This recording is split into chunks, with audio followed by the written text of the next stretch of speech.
What's up gamers, DreamcastGuy here, reviewing today the Crash Bandicoot N Sane Trilogy. Even though it's been many years, I can still remember the first time I saw a PlayStation. These new neighbors had just moved in next door, and my parents told me that I should go say hello since this family had kids about my age. As soon as we started talking, they asked if I played games and invited me inside to see this console I'd never heard of. Little did I know that my life was about to change. With the press of a power button, I was greeted by the high-energy excitement and flawless platforming of Crash Bandicoot. The reason I'm beginning this review with such a cheesy story about my childhood is that the N Sane Trilogy filled me with all these raw emotions of pure joy once again as an adult. What they've created here is more of a remake than a remaster, but I think that was definitely the right choice. As someone who's gone back and beaten all these titles recently, I can say that the controls were a bit rusty. For this project, the studio was given access to the code of the original Crash adventures, and they've used this framework to rebuild the games we love just slightly better. Obviously, what sticks out the most is the fresh graphics engine. This wacky Bandicoot now looks strangely realistic, letting every spin attack be cartoonish and keeps each death animation hilarious.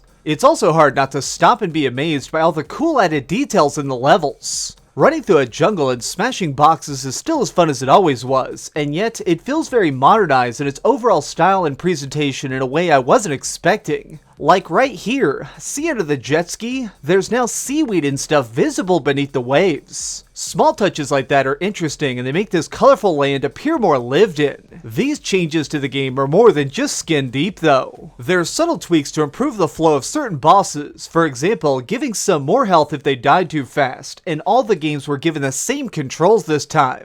You may not remember, but back in the day, Crash 1, 2, and 3 were all made to play a bit different. Dashing in one title may not have the same effect as another, but for this new version, movements are standardized across the entire trilogy. This is by far the best change they made in my opinion, because this basically allows you to pick up and start conquering worlds in any of the games in whatever order you like. Personally, my favorite Crash has always been the third entry, Warped, but with these sharpened gameplay mechanics, I found myself going back and loving the earlier titles in ways I never had before. Speaking of tiny changes that improve the overall experience, we're being given an all-new playable character. Coco Bandicoot's been in the background of the series since nearly the beginning, and yet she didn't do much other than a few animal riding missions here and there. Now we have the option of selecting her as the main hero and going through levels as her. There are some areas that are still locked out because a boss says Crash's name specifically or something, but for the most part, you can play start to finish as her. While switching back and forth between characters, I began to notice how great this new voice dialogue is. Really, it opened my ears to how fantastic the remastered audio is as a whole.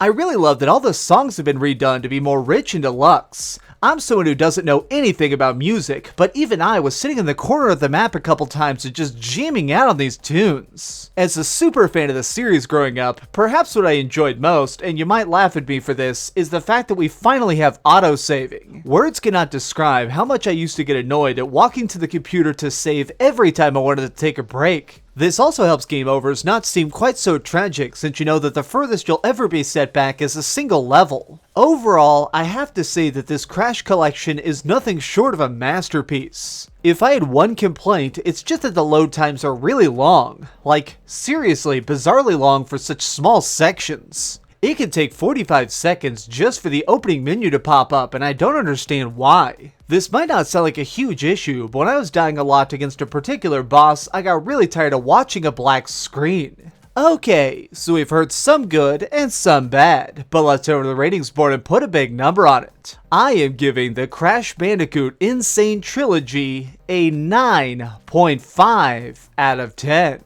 For those of you who have always been interested in this franchise but never got a chance to try it back in the day, this set is a must-buy. Normally, I'm not big into trophy gathering, and yet for this collection I plan on beating every single level in every single way possible just so that I can prove that I am the Crash Master. Thanks so much for watching, gamers. This has been DreamcastGuy with another review. If you enjoyed this video, please give it a like, share with your friends, and subscribe if you haven't already. But do me the biggest favor of all and keep dreaming. Now I guess I just have to sit here and wait and hope that someday they make a Spyro collection. And it was a total dumpster fire. Oh, hi. I'm just working on the next video. If you want to see what it is, go ahead and click this button and you can subscribe. Also, if you click these video links, you can see my latest review and my latest top 10. Now I'm just going to sit here for a minute and wait for you to subscribe. Oh, I guess I could put on these giant glasses. I literally found these on a roller coaster.